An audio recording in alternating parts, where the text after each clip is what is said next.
Vous utilisez certainement dans votre entreprise des indicateurs de performance, que dans le jargon managérial, on appelle le plus souvent des KPI pour Key Performance Indicators. Alors peut-être même que votre rémunération est calculée à partir de ces KPI. Or, comme vous l'avez certainement remarqué, l'utilisation d'indicateurs de performance peut rendre stupide. Un bon exemple est le taux de retour sur capitaux investis, qui est une des mesures de la valeur actionnariale.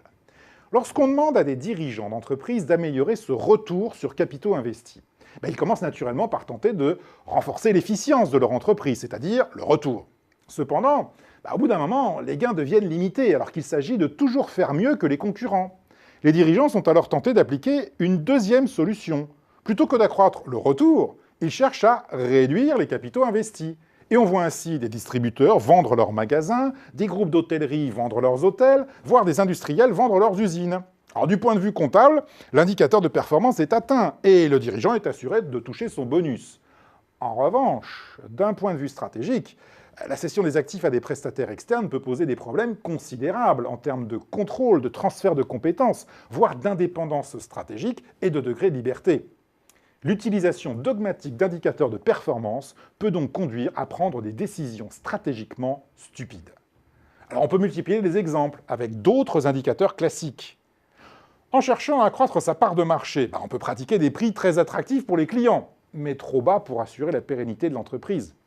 C'est par exemple ce qui a en partie entraîné le dépôt de bilan de General Motors en 2009. En voulant comparer la performance des individus ou des équipes, on crée des animosités internes et on convainc certains managers qui sont à l'origine du succès collectif, ce qui les pousse à demander des rémunérations toujours plus élevées. C'est par exemple ce qui a contribué à une dérive des bonus dans les banques.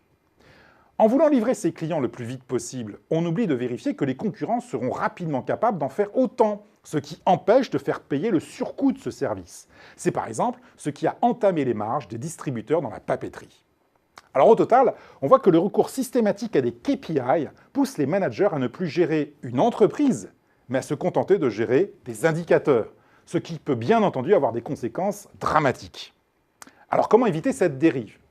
Une solution consiste à toujours veiller à utiliser une batterie d'indicateurs, certains quantitatifs, d'autres qualitatifs, certains individuels, d'autres collectifs, certains financiers et d'autres commerciaux, et surtout à toujours s'assurer que l'évaluation du travail des managers restera un dialogue entre professionnels et non la simple application d'un ratio dans une feuille de tableur.